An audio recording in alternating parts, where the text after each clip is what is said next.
Welcome to this episode of the Brush and Soap and Blade Podcast, where we look forward to shaving every day. Welcome to episode 107 of the podcast. My name is Rick DeWeese. I'll be your host this week. Okay, so this week we're going to start off with a shave of the day. I talk about being comfortable. I had a chance to talk to some folks about that very thing, and I thought I'd share that with you. I tried a new shaving cream. I went to a drugstore, and I just happened to see it, and I thought, okay, I've got to at least try it. What the heck? What do I have to lose? I'll tell you all about it. Another shave of the day thrown in. I had another interesting conversation. Now, I was told by a few people that my last interesting conversation was, well, too provocative. Okay, maybe. But this conversation that I had, well, it's safe. Trust me. We throw in another shave of the day. In fact, two shaves of the day. And I go back to the shaving cream that, well, I bought at the drugstore. Just because. Tell you all about it. And then I finish up with talking about, well, shoes and quality. And you may think to yourself, shoes and quality, come on. I wear steel-toed shoes every single day at work. I've been doing that for 27 years.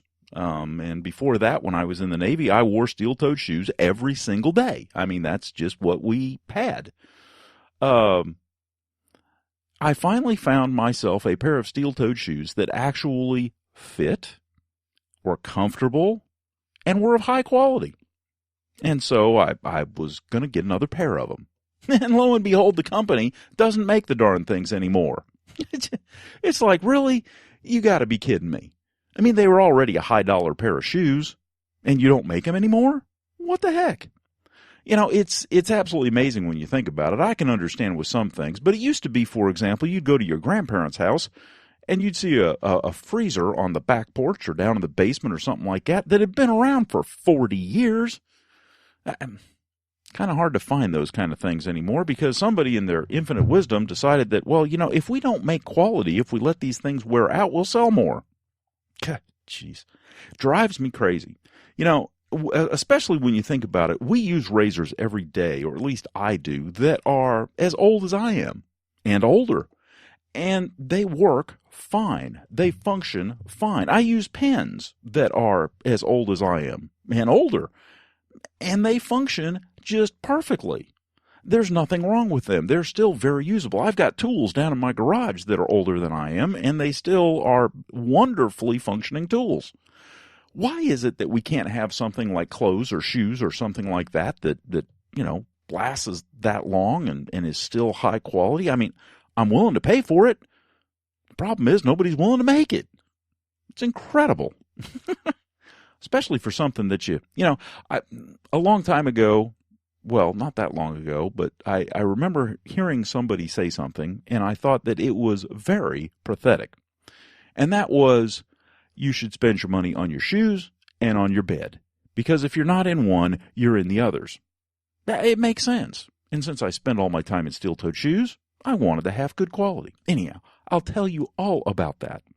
That's the show this week, and just like everything else, within the realm of the show, even though I start off maybe saying it's a shave of the day, it tends to ramble around a bit. That's just what we do here. Anyhow, that's the show. Let's get on with this thing.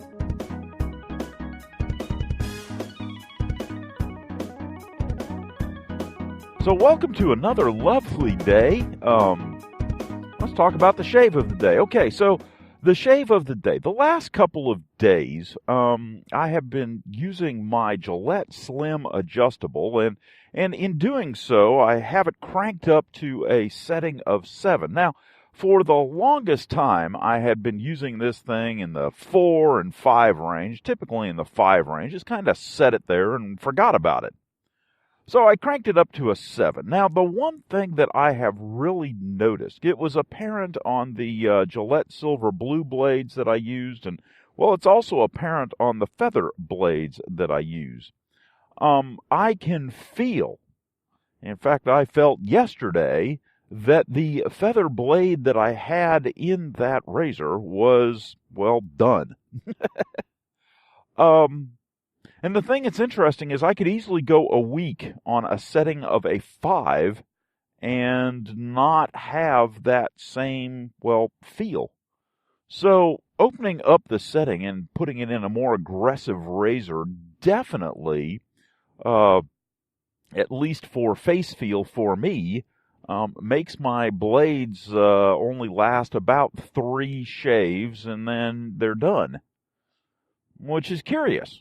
So, for people who have, longer or shorter blade life issues, are you using it in an aggressive razor? It's just a question. I don't know. But I've seen this and felt this both on my feather blades and on my Gillette Silver Blues. And the way that I feel is that it's a little bit rougher when I do multiple passes. It's a little bit rougher just in general skin feel, but more importantly, I get some razor burn. And again, not something that I'm used to. So that's why it stands out. That's why it just kind of, that's curious. Now, so this morning I took care of this situation by changing out the blade, changing out the feather blade for a brand new feather blade, and lo and behold, it's a lot smoother and less irritation. No significant razor burn to speak of.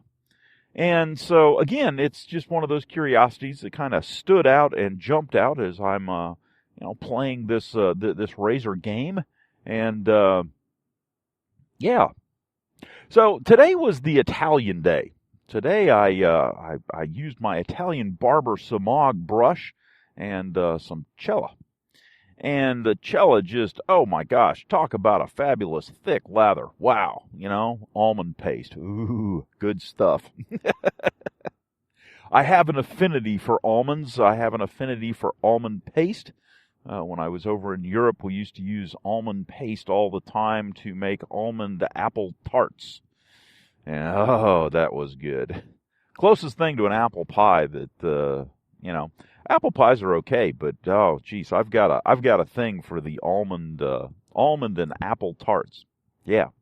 Anyhow, so, brings back that memory and, just the joy that I had with that. And so the Cella lathered up beautifully, nice. Now I must admit I loaded the brush for longer than what I normally would, well, just to see, just for the heck of it. And so I probably loaded it up for. I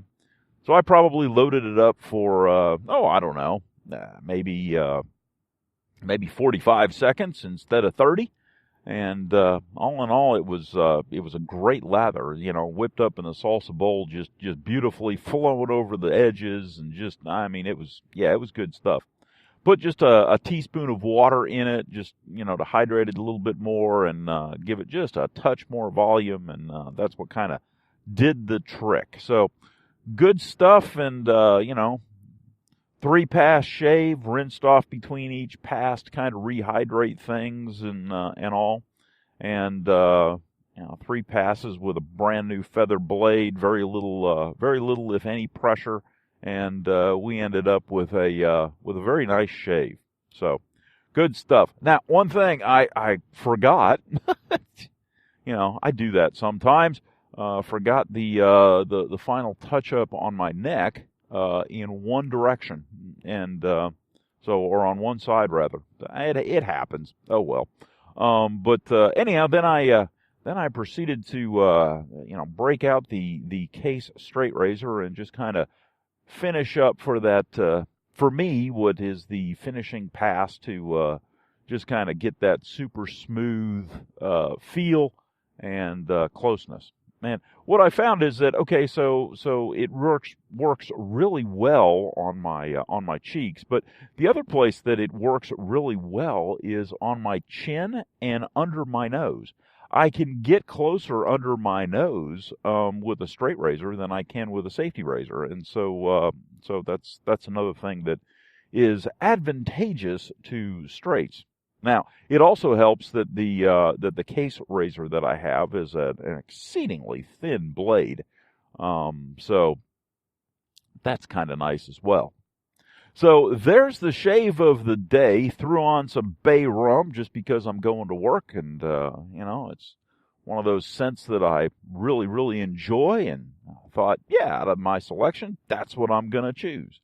So all in all, great start to a great day. Things are kind of glistening out here. It rained last night, and so things have a nice, patina, if you will, from the rain. Just a little bit of extra flash. Good stuff. Hopefully I can give them a little bit of extra flash today as well.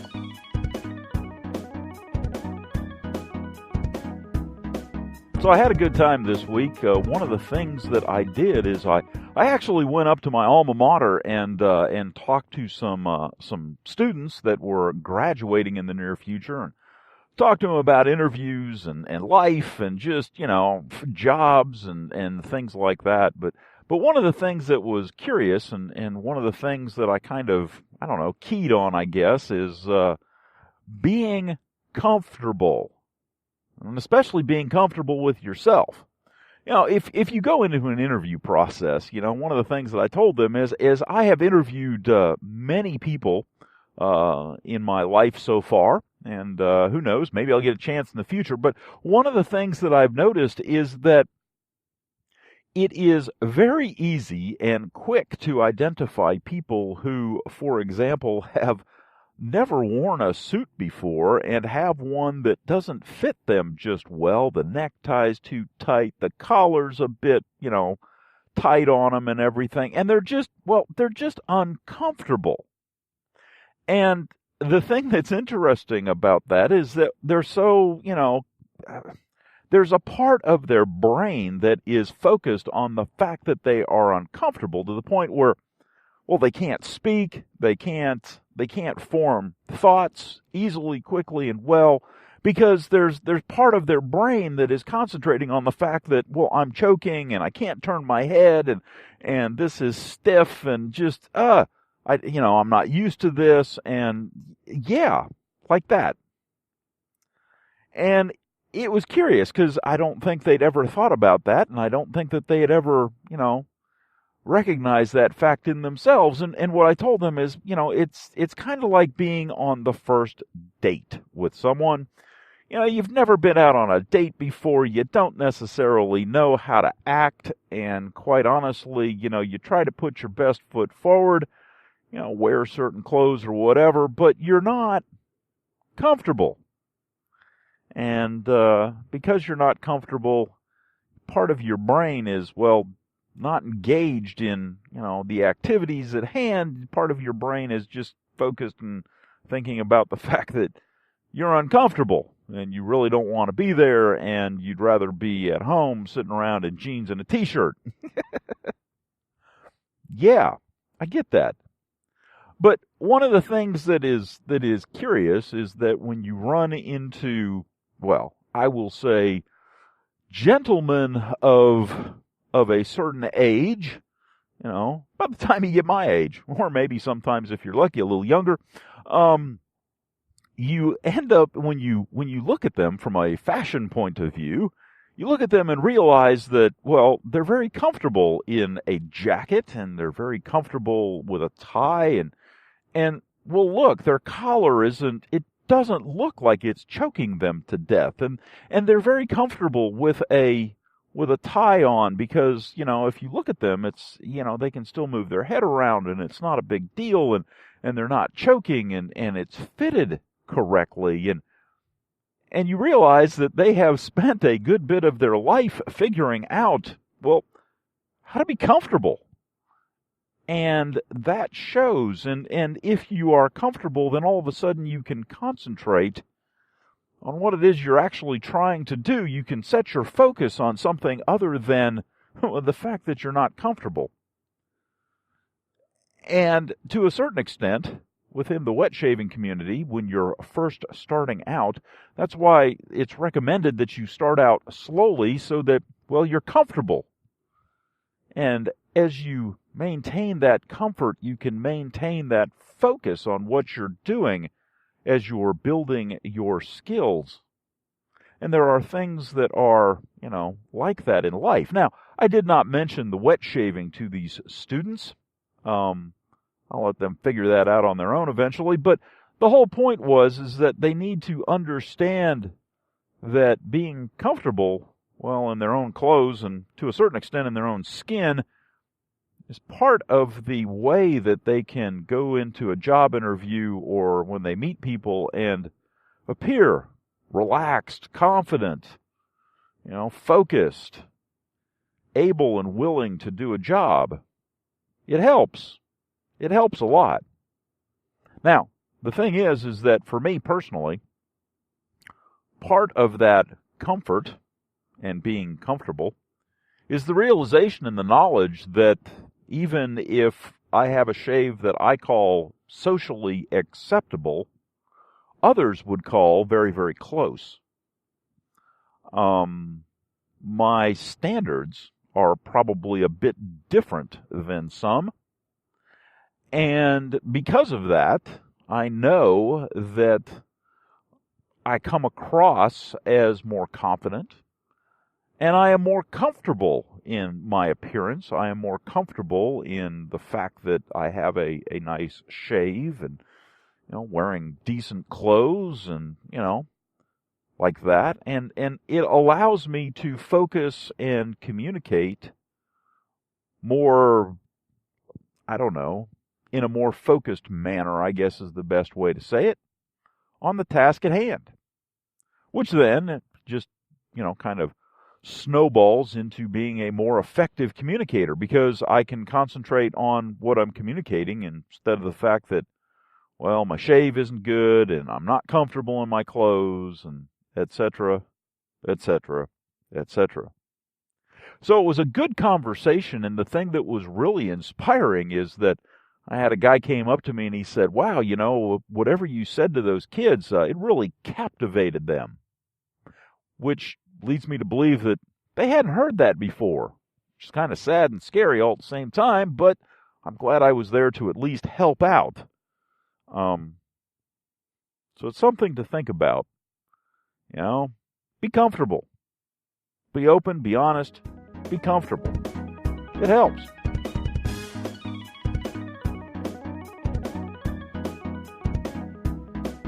So I picked up something the other day, and I was just at the drugstore, and I picked up some caffeinated shaving cream.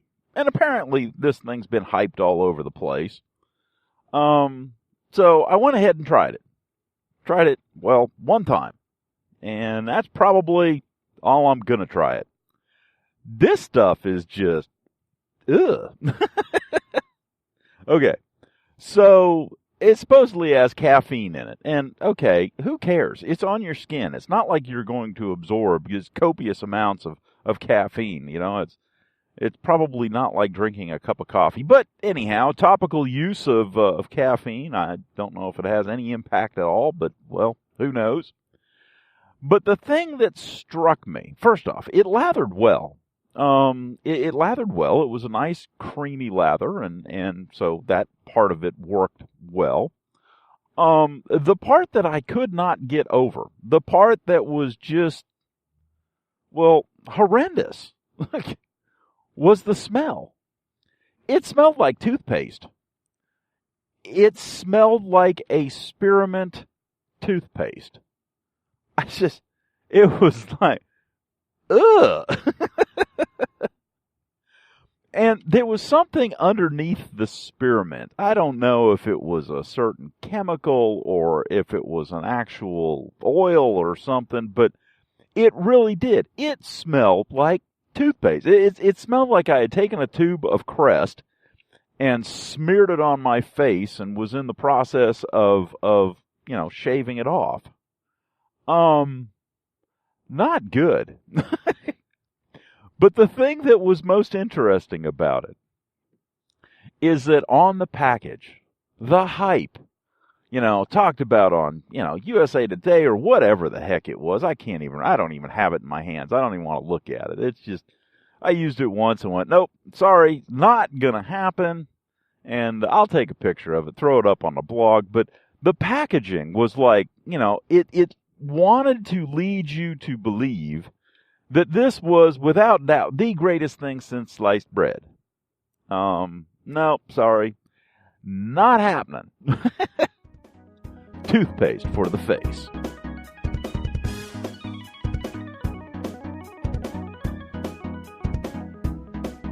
All right, as we pull out of the fortified bunker compound, otherwise known as home base, here in the upstate, it is a rather wet morning because it rained. But that's okay. It's been raining the last couple of days, and we needed it. So all is good. All is good. Ran into an issue. Oh, goodness. What is this? Oh, okay. Ran into an issue. My little recorder here in the truck, my Zoom H5, I was using it the other day, and I really wanted to do something, and the batteries that I use are rechargeable batteries, and rechargeable batteries last a good long time, and so I have a tendency when I'm using this thing to not even really pay attention to the batteries because, well, I'm too busy just doing stuff. And it's one of those things where, you don't pay attention, and then you finally go out and do something that you want to do, and you don't have any spare batteries, and the batteries run out, and you're sitting there going, well, crap. Now, luckily, that didn't happen. In fact, the batteries wore out, like, right after I got done, which was perfect. But it did point to a need to maybe extend the battery a little bit. So I got to looking. Now my son has an Android-based phone, and it's got a power cable that is a mini USB. And mini USB plugs are pretty standard. So I go to looking at this, little recorder, thinking, yeah, I could put a little power supply, the kind that you use for like your phones and things like that. I could, have one of those, which I typically carry around anyhow, and use it for auxiliary power for my recorder. But of course, no such luck, because apparently the Zoom H5 does not use the mini USB plug. It uses something else, or it's a different standard of mini USB plug. And so, of course, this has me wondering, why are there so many, standards? And then it dawns on me, of course, that the reason that there are so many standards is so that they can sell you things. Because, for example, if you could just go and buy one cable to power all of your iPhones, all of your Androids, all of your Kindles, in fact, all of your, electronic equipment, period, somebody would not be making just a whole bunch of money. Whereas if there's about 30, as it seems to be, different standards, then all of a sudden people can, build cables and connectors, and really, there's no difference in the cable. It's all in the connector. And anymore, it's all just in one end of the connector, because the other end's a standard USB, which is really curious. You standardize on one end, but not the other. It's just funny. It really is truly humorous, because essentially all they're trying to do is, get more money out of us. And unfortunately, they're succeeding because we really don't have a choice. But it's one of those things where, again, they tell us it's the latest and greatest, but in fact, what the real purpose of it is just slightly hidden from view, under the covers, behind the green curtain, which of course we're not supposed to pay any attention to. Yeah, right. Oh well. Anyhow, that's just kind of what hit me first thing in the morning this morning, just to set the mood and set the attitude. Hopefully it'll go up from there. But, yeah, so the shave of the day today. I'd been playing around on eBay and just looking at some stuff, and I enjoy eBay. And part of the fun of eBay is searching around for stuff and actually finding something that you're interested in that you want. And so I have had... It's funny. There's some things out there that if you call them one thing, they cost hundreds of dollars, and if you call them something else, it's the same item, but it's like $50. It's curious. It's, and I don't know where that lies. If that lies in the sellers or if that lies in, whatever. But it's like certain people don't know what they have, don't know what to call it in order to get, the most money in the most market. The other thing that I find funny, it's just, oh gosh, I enjoy this, is, eBay has a feature, buy. And, you can go to the buy. Sometimes I'll watch these things, and I'm not necessarily interested in buying them at the price that's offered per se, but I'm interested in just seeing, if they sell. And what'll happen is the time will tick out for the buy item, and then they'll be relisted, and they'll be like a penny less. Had one that was for $50, and it got relisted for $49.99. Well, there's a marketing scam. Oh, I understand, because you can't relist it for the same price. I get that. Or at least I don't think you're supposed to. Because I have actually seen somebody relist an item for the same exact price, and yet on his relisting, put on their new lower price. Like, okay, you liar. I'm sorry. It's just, people shouldn't do that. We do, but, people in general, we shouldn't do that. So anyhow, now that I've rambled on for 5 minutes, the real reason that we're here this morning is to talk about the shave of the day this morning. Okay, so back to I guess that kind of comes into the eBay. So one of the things that I was looking at on eBay was some of the old injector razors. And there are some on there that are exceedingly reasonable. I found one that was, $4. It was like $3.99 for a little cased shick. Looked to be in decent condition. I used a little cleaning and all, but, all in all, not too bad. $4. Who'd have thunk?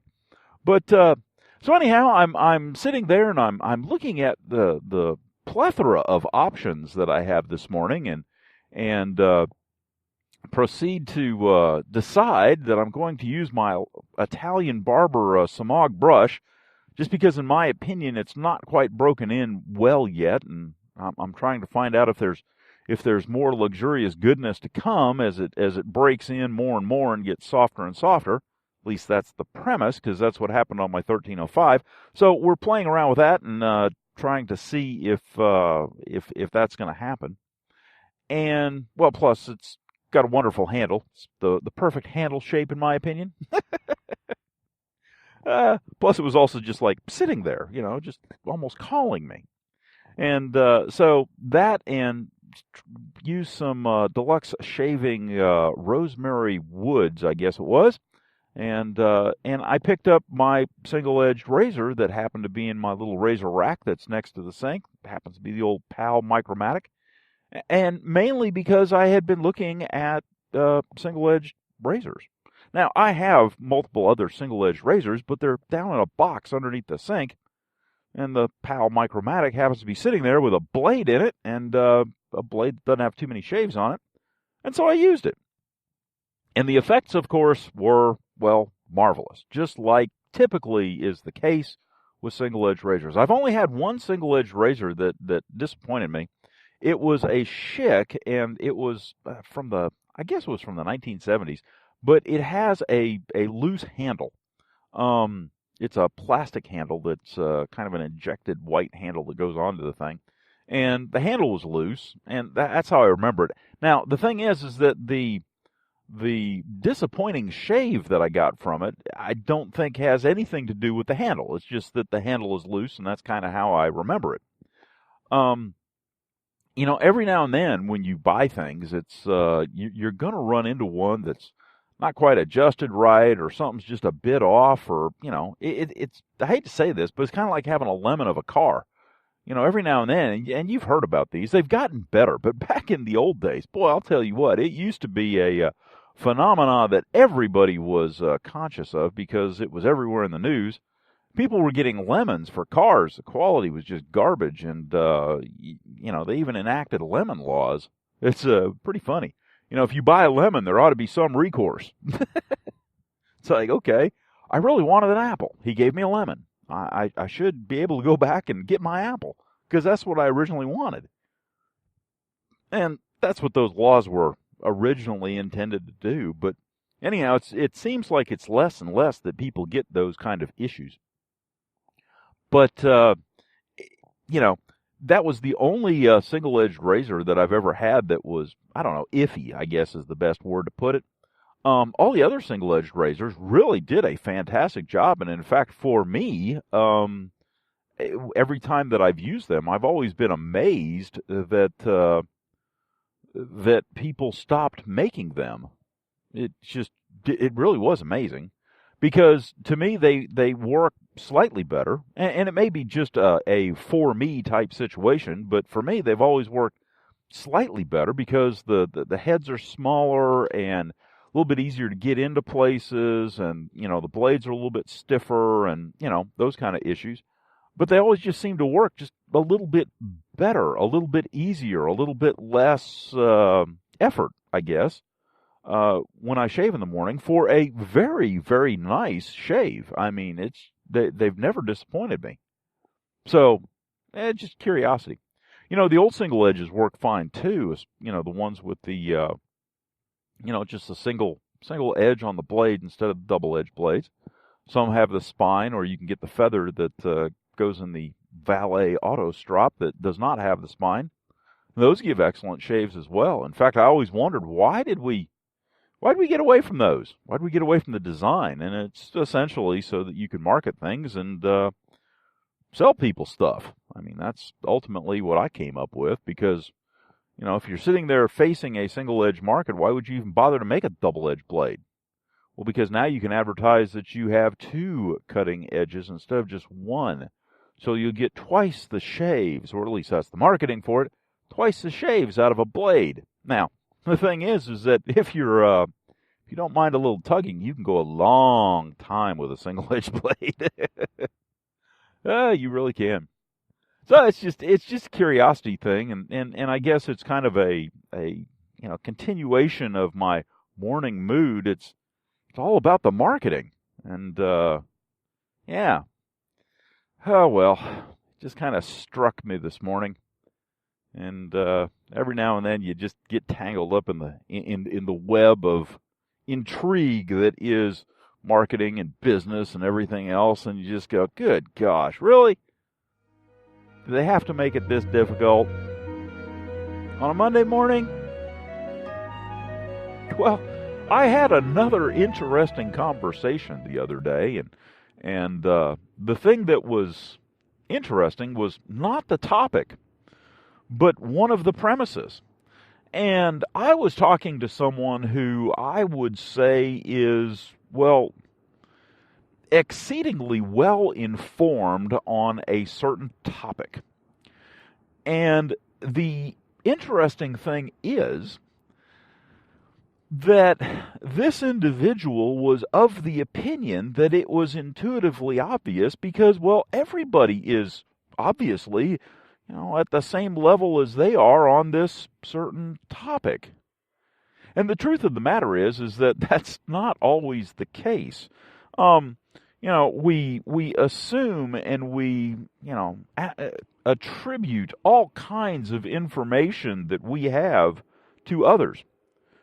But yet, in talking to others, for example, I have found that they don't think about the same things. They don't have the same knowledge. They may have other knowledge, but not about the things that I have knowledge of. And that's, well, quite honestly, what makes the planet fun to live on. But it's just interesting because when you make the assumption that everybody has the same knowledge that you do, then all of a sudden you kind of stop communicating as way of explanation because, well, why do I need to communicate that? It's intuitively obvious to everybody. Everybody knows that. Well, if in fact everybody does not know that, communication would actually be rather beneficial to both the discussion and your argument. Now, the thing that strikes me about that is, we assume sometimes that people understand about shaving. not wet shaving, shaving in general. We make that assumption that everybody of a certain age understands and knows how to shave and well, what to do. And that may or may not be the case. And that very assumption precludes us from giving explanations and, in fact, enhancing our arguments toward wet shaving because, well, they don't know. They don't think along those same lines. They don't understand, and they just don't know. For example, how many people grow up shaving and are of the opinion that you put lather on once and then you just shave and shave and shave and shave. You can go over the same place 4 or 5 times and you should only have to put lather on once. There are people out there that are like that. And when you start assuming that they just know that they're supposed to put lather on before each pass, well, you've missed an opportunity. You've missed part of the explanation, and you have missed some of the, follow-up thoughts. Well, why do you need to do that? And, talking about lubrication and slickness and protection. And, if you don't include that, they miss something. And if they miss something, you have a hard time explaining it to them later on without that foundational knowledge. So it was just curious, it was something that kind of struck me about the conversation in that they very quickly and on multiple occasions made the assumption that, well, everybody knows this. And again, that may not be the case. They may be the only ones in the room that know it and care enough to know it, or have even considered it. I've talked to a couple of folks about other topics and been absolutely amazed that they know nothing about them. They haven't even wondered. They haven't even thought. They haven't explored those avenues. And so, to me, I'm like, really? Interesting. But to them, it's all new. It's completely different. And so I've come to the conclusion that you can never assume that somebody knows, well, just exactly what it is you're talking about, because it may not be the case. And you want to make sure that they fully understand the conversation. It's part of the deal. All right, well, apparently we're destined to have another rainy day today, and because it's drippy out here. It's a slow rain. It's a nice gentle rain, but it is a continuous rain. It's been doing this basically since midnight. It's almost 8 o'clock in the morning. It's been doing this a while. Anyhow, so shave of the day. Shave of the day today was rather interesting. I was just kind of looking around at Facebook, and I ran into a comment, and it was by none other than Christopher Bailey. And he said that he had gotten to the point where he was just kind of pulling stuff off the shelf and, well, using it. And not so very concerned about shave videos and stuff like that. And I knew exactly where he was coming from because, well, that's where I've been for a while. I just enjoy pulling stuff off the shelf. Not really, sometimes I have a plan, but other times I don't. And I just grab what's available and shave. And it always seems to just work out well, which is always a good thing. So today, the shave of the day, a 1305 Samog boar brush soaked in the old salsa bowl, and rosemary cedar from Deluxe Shaving Company was the soap or cream of choice. But I grabbed, instead of, yesterday I used my little Pal single-edged, and today I used my Gillette Aristocrat. Now, my Gillette Aristocrat is nothing special. It's got some of the knurling in the handle that's beat up and missing, and it is definitely user grade. But I happen to like user grade because for me, I want a razor that I'm not afraid of using. I want a razor that I don't have to baby or anything like that. I want a daily driver. I want something that, well, I can I can use. And so that's what I used. Now, the thing that was interesting is it's got an old blade in it. It's got an old feather blade in it, and I have no idea how many shaves are on that blade. It can't be very many, but at the same time, it was a used blade, and it did a fabulous job. It really did. Finished up with my case straight razor for the kind of a fourth pass touch up, if you will, and walking out of the house with an absolute BBS shave and just good stuff. Threw on some Brute by Fabergé, well, just because. And the nice thing is that, you know, I had been using my my Gillette adjustable on a 7 and noticing that I was getting razor burn. Well, my Aristocrat, which is not an adjustable razor, 3-pass shave and a touch up with a straight razor. Throw on Brute aftershave, which has a fairly high alcohol content, and nothing. No burn, no irritation, no just nothing. Good stuff. So, yeah, that's how we started the day. And, well, yeah, it's rainy, but that's what keeps things green. And I like that. All right, so let's talk about the shave of the day today. So the shave of the day today, I went back and did a couple of things. Number one, I decided that I had been, well, a little abrupt and potentially a little harsh on my sort of quick review of the, I believe it's the Pacific Shaving Company's caffeinated shaving soap or shaving cream that comes in a tube. And so I decided, well, I'll give it another shot. So I did. So I soaked up a boar brush, some Samog boar brush. It was the Italian barber one. And soaked that up and squirted a little bit of this stuff in the old salsa bowl and whipped up a lather. Now, the other thing that I did is after my experience the other day with the Aristocrat, I decided that I would go ahead and use the Gillette Slim, my birth year razor, and instead of leaving it up there at a number 7, to actually drop it down to the number 5 that I am used to. And lo and behold, the shave was much better. Now, if we go back to the shaving cream, I had previously said that it was like putting toothpaste on my face, and mainly because, first off, it was an exceedingly thick lather, and it was spearmint. I mean, that was the predominant odor, was spearmint.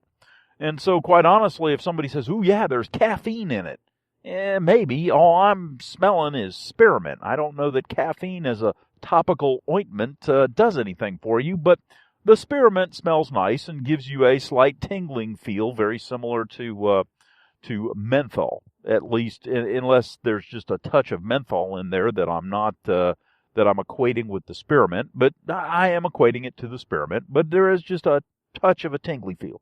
Okay, so with that said, again, it is a very thick, luxurious lather, and it performed well. It just smelled like, well, spearmint toothpaste. And that was kind of my initial reaction to it. It was just, it's toothpaste. And quite honestly, after doing another shave with it, that attitude really hasn't changed. I don't appreciate spearmint in a shaving cream. Okay, call me weird, I don't know. I much prefer, complex scents. Floral or cedar and sandalwood and, almond or something like that. Just not spearmint. Anyhow, the razor, again, is the slim adjustable, and I got it cranked down to a 5, and lo and behold, the shave is much better. It was much smoother, it was less irritating, and overall, just generally better.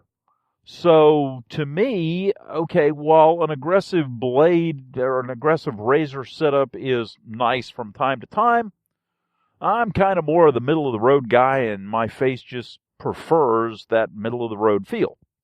Now, at the same time, if I crank it down too low, it doesn't get the job done, and, well, there you go. Anyhow, once I got everything sort of kind of cleaned up, gone over, and taken care of there, I went ahead and finished up with with my little case straight razor, just to make sure everything was as, well, spiffy as I could get it, and away we went. Now, the other thing is, I also used my some bay rum, some How to Grow a Mustache bay rum, which I really enjoy, but the wife doesn't like. But luckily, she's out of town, so I got to use it. Lucky me. And afraid that bottle's just about used up. I may have one more application, but then I'm pretty sure it's done. Anyhow, the shave of the day was good, and I enjoyed it. However, the caffeinated shaving soap or shaving cream, I'm sorry, to me it's a little too gimmicky, and just, I don't like spearmint. So at least not on my face. I'm okay if it's in a stick of chewing gum or something, but not on the face. Oh well, sometimes that happens.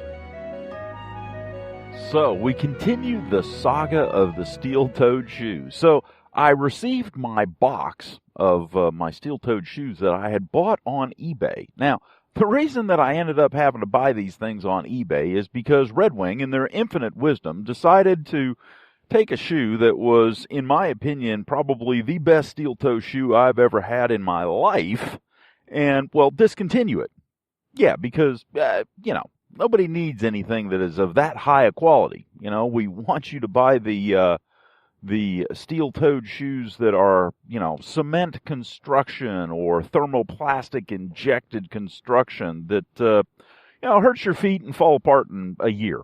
And, a shoe that has a nice leather upper and, works well, Goodyear welt, and lasts for 5 years, just, on the soles, and, heck, the sole has got multiple years on it. It's just the heel that lasted 5 years. We got to get rid of that, because, that's too high a quality for you. So they quit making it. Imagine that. Yeah. Sometimes you wonder, Now, granted, I understand. They probably didn't have much of a market and blah, blah, blah. Because, lo and behold, everybody's out there buying the cheap thermoplastic Walmart stuff. And it doesn't matter what it is, but shoes are a very good item. Shoes or boots, People want to buy the stuff that is inexpensive, looks okay, but is inexpensive, and the construction is just miserable, and it's not something that will last a lifetime or half a lifetime.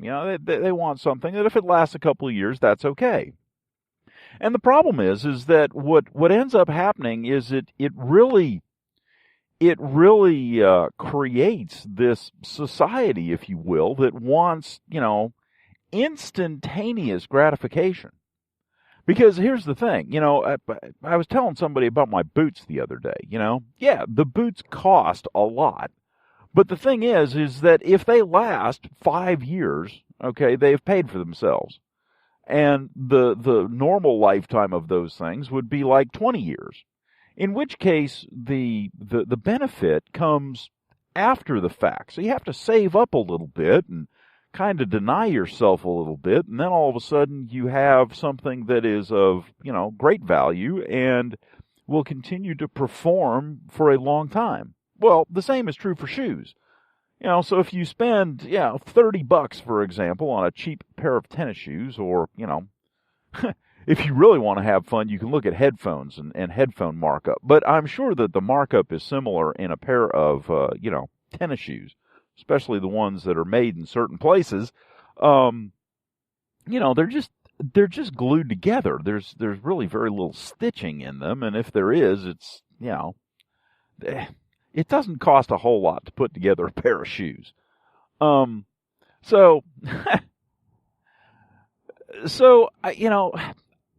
Okay, so back to the story. So I get my my shoes, and I open up the box, and the box, nicely packed and everything. The shipper did a great job. And open them up, and they look brand new. I mean, they look brand new. And then I turn them over. I don't believe these shoes had ever walked on anything other than carpet. There were no marks on the soles or heels at all, ever. It's just, I don't think they'd ever been worn. So slip on a little bit thicker sock and begin the break-in period. And yes, in a pair of really, really high-quality shoes, especially ones that are made out of leather, there is a break-in period. Yeah, some people aren't used to that. But the same is true for high-quality boots. But yeah, there's a break-in period. And the thicker the leathers, the longer the break-in period. The thing is that once you have it broken in, it is, well, adjusted to your foot, and yeah, it feels like a slipper. It really does. And there's no pressure points. It's just, it feels great. But there's some, work involved. It's not instantaneous gratification. So, it just comes to mind that every now and then, quality is, there's, we like quality in our shaves. We like quality in our double-edged and single-edged razors. We like quality in our straight razors. We like quality in our brushes. We like quality in our soaps. So here's the question for you. Are you using the idea of having quality in other places? Is it moving and evolving out of your shaving routine into other areas of your life? Whether that be the clothes you wear, the shoes you put on your feet, the things that you write with, there are other areas where the idea of quality is pertinent and potentially a good thing to look for. And then, of course, as you look for those good things, what you're immediately struck with is the fact that the majority of stuff that's out here is not quality. It is inexpensive. It is cheap. It is put together to achieve the absolute lowest cost, lowest price point, to either skyrocket, headphones, for example. A headphone costs like $10 to put together, and it doesn't really matter for the most part which ones you have. I think there was an article I read one time. It was Beats. I want to say it was Beats. The Beats headphones cost $10 or $15 in components to put together, and they're selling them for $100 or more. And it's all marketing. It is all marketing. So, if you ever ask yourself, why do they spend so much time marketing? Why do they put so much effort into marketing? Well, there's your answer. And if you could sell a pair of headphones that cost $15 for $100 or more, and if you can sell a, multi-bladed cartridge razor, let's just talk about the cartridge, that probably costs a nickel for $4, is it any wonder that marketing is an industry? Is it any wonder that marketing is a science? Because they know what you respond to. So the choice, of course, is yours to actually respond to that, or to look around, find quality, sacrifice in order to have quality, and then enjoy the quality for as long as you have it.